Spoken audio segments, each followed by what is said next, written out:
paulistana. Cursou educação física e depois direito.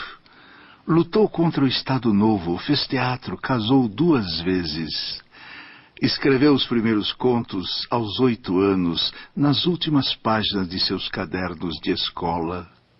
Ciranda de Pedra, primeiro romance, é de 1954. Publicou outros 28 livros, em português, alemão, espanhol, francês, inglês, italiano, polonês, sueco, tcheco. Eleita para a Academia Brasileira de Letras, doutora honoris causa pela Universidade de Brasília, premiada na França, premiada em Portugal. Lígia Fagundes Telles, 86 anos, escritora. A ficção de Lígia Fagundes possui características do período conhecido como pós-45. Porém, alguns estudiosos defendem que sua obra pertence à geração de 45, denominação dada a um grupo de escritores, especialmente poetas, que surgiram na literatura brasileira na década de 1940, cuja atitude estética foi a de reagir contra o clima da primeira fase modernista. Contudo, o caráter ficcional de sua obra sintoniza com o existencialismo, vertente cultural da época, além de correntes literárias como o expressionismo e o surrealismo.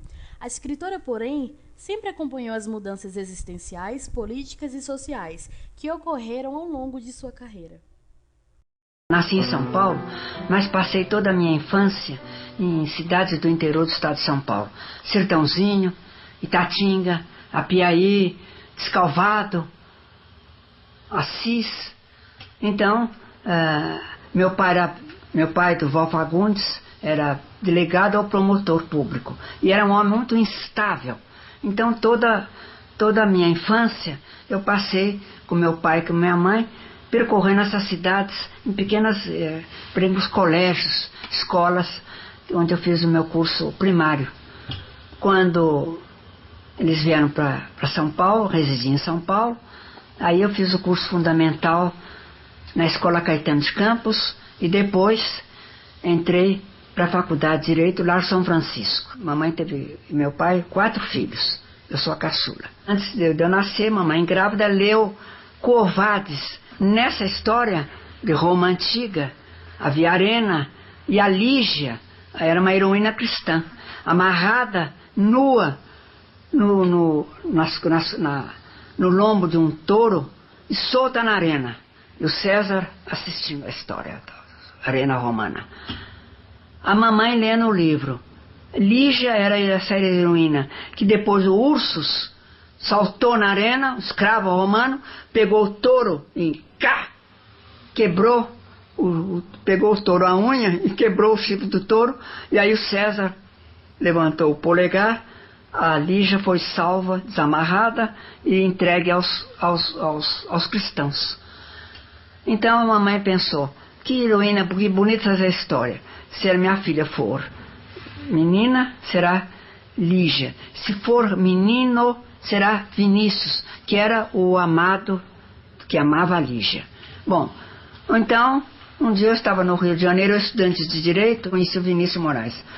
Ele disse, Lígia, a mamãe estava lendo Quo Vadis quando eu estava grávida. E então, se eu nascesse menina, eu seria Lígia. Eu disse, então... Aí eu pensei que era a invenção dele, porque o Vinícius fazia aquele charme todo para qualquer... E eu disse, era mentira dele. Então ele disse, se eu nascesse menina, Lígia com Y, claro. Se eu nascesse menino... seria Vinícius. Nasci menina, fiquei Vinícius. E você, Lígia, então vamos nos casar agora. Eu disse, agora é tarde porque você está casado. Eu disse, eu descaso na hora.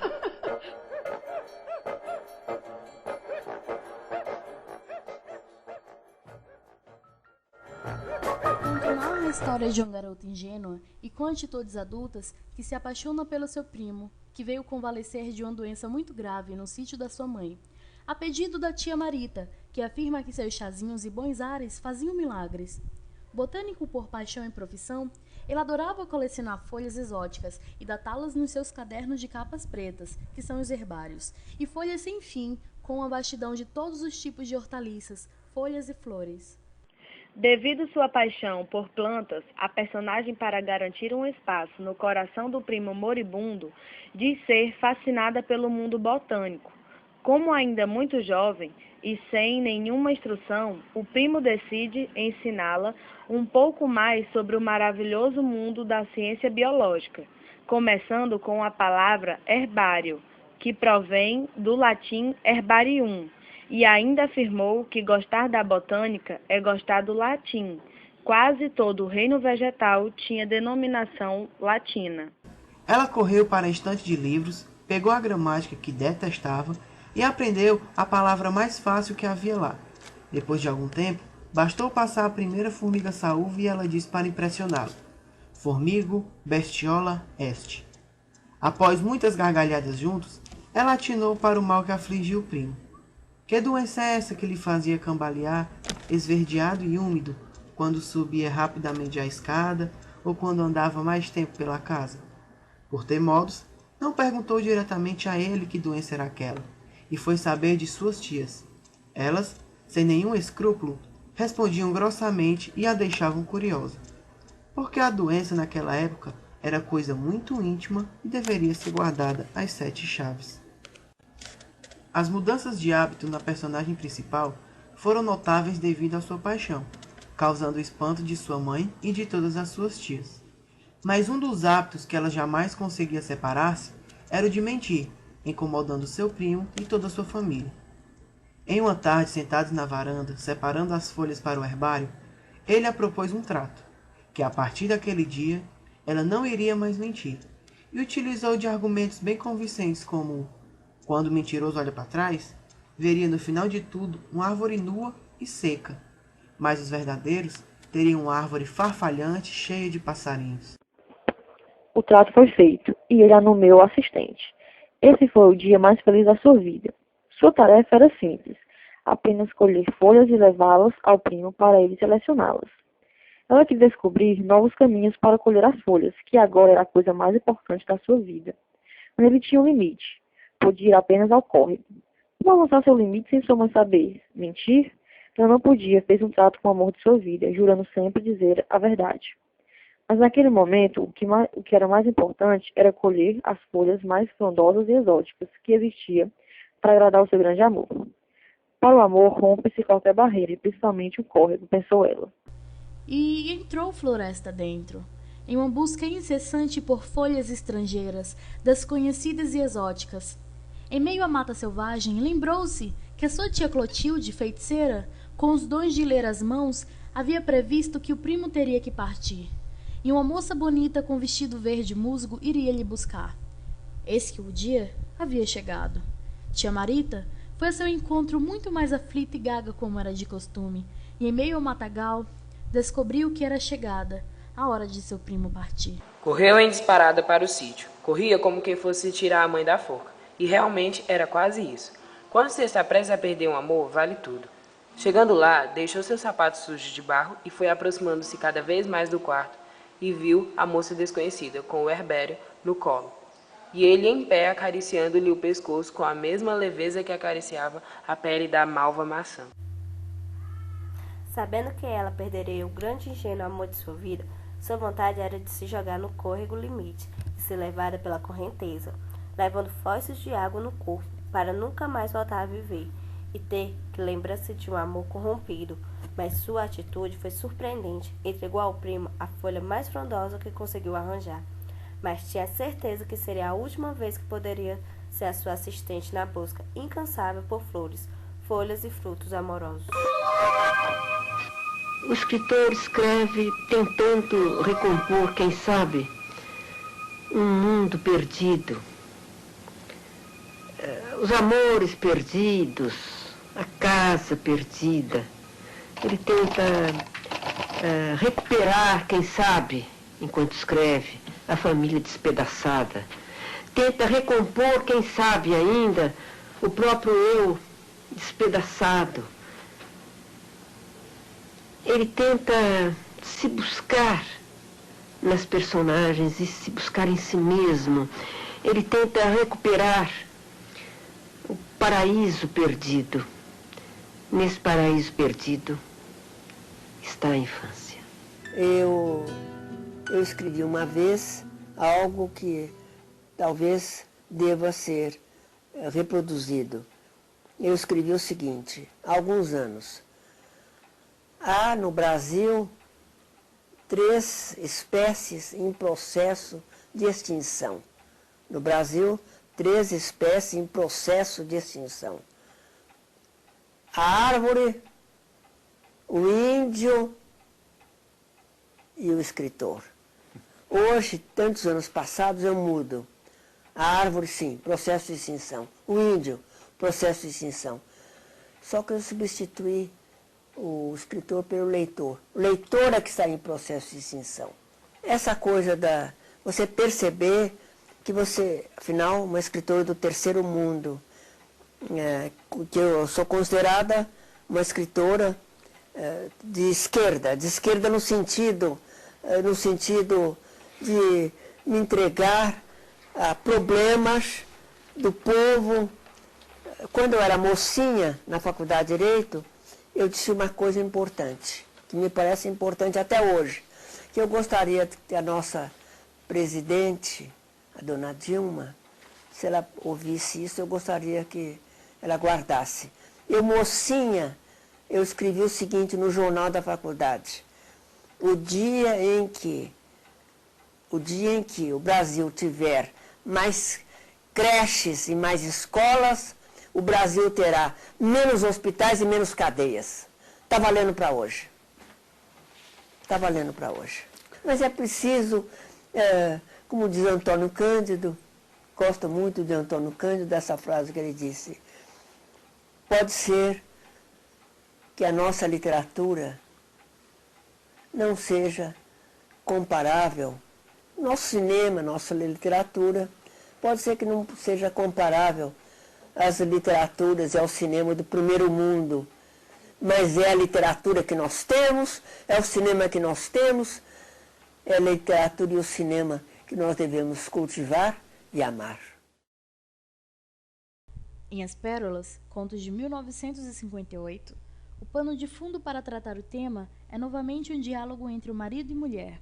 Entretanto, diferentemente dos protagonistas de Eu Era Muda e Só, as personagens que formam o casal, apresentado em As Pérolas, Tomás e Lavínia, se amam. O que gera atenção no conto é o fato de Tomás estar doente e ambos sabem que a morte do marido está próxima.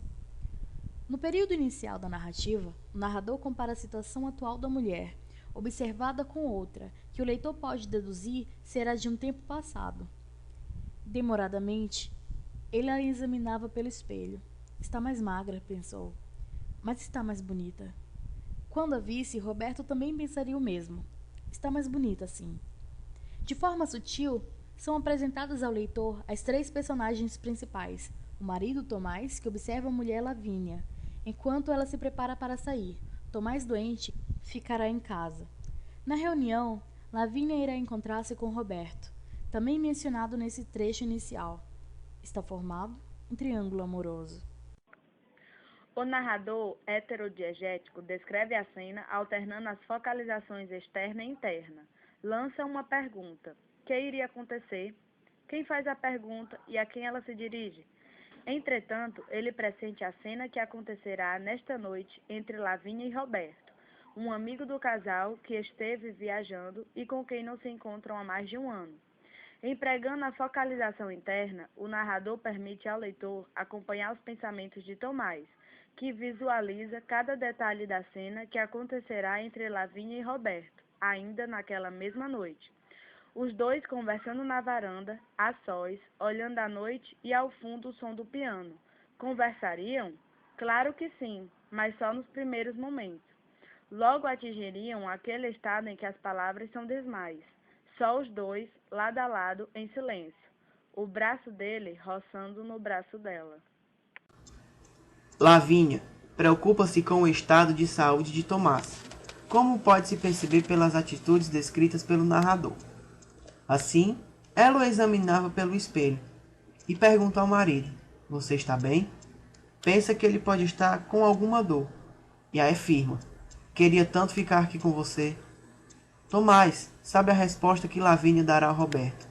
quando este perguntar-lhe pelo marido, a confissão, que nem a si mesma ela teria coragem de fazer, está cada vez pior. Tomás está morrendo. Ele sabe que a esposa ainda o ama. Ele ainda o amava. Um amor meio desgraçado, sem alegria, mas ainda amor. O leitor não consegue definir o que é pior para Tomás, se a certeza da proximidade da morte ou a iminência da traição. Ele sabe que a situação entre os dois irá mudar depois dessa noite, depois do encontro que acontecerá entre Lavínia e Roberto.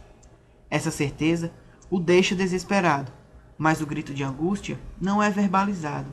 Fica apenas dentro da mente de Tomás, como revela o autor. Lavínia, não me abandone. Já deixe ao menos eu partir primeiro. Não podem fazer isso comigo. Eu ainda estou vivo. Ouviram bem? Vivo! Esse era o grito que se passava na cabeça de Tomás. Em uma análise utilizada pela narradora, Tomás recorda-se de um jantar ocorrido há quase 10 anos, do qual Lavínia nem se lembrava mais. 2 dias antes do casamento, Lavínia estava assim mesmo, toda vestida de preto. Como única joia, trazia seu colar de pérolas, precisamente aquele que estava ali, na caixa de cristal. Roberto foi o primeiro a chegar. Estava eufórico. Que elegância, Lavínia! Como lhe vai bem o preto? Nunca te vi tão linda. Se eu fosse você, faria o vestido de noiva preto. E essas pérolas, presente do noivo? Sim, parecia satisfeitíssimo.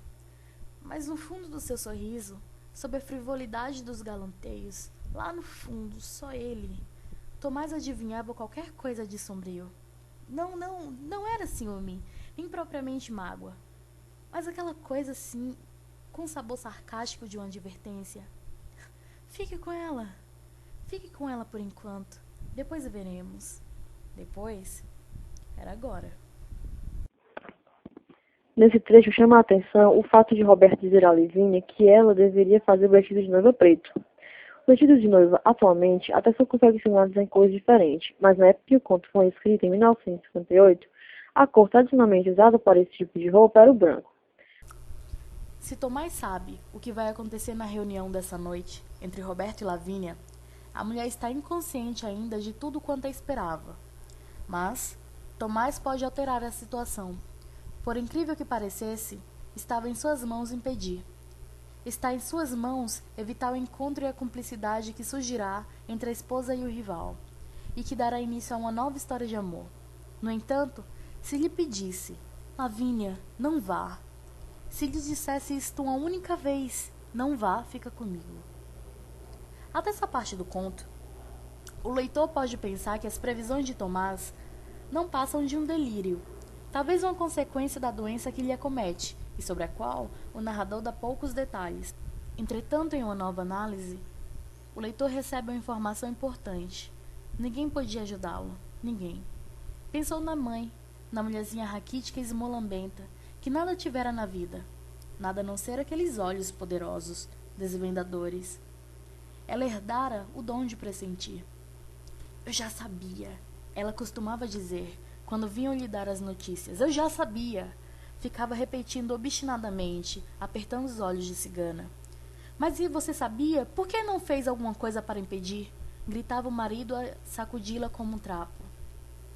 Ela ficava menorzinha nas mãos do homem, mas cresciam assustadores os olhos, de ver na distância. Fazer o quê?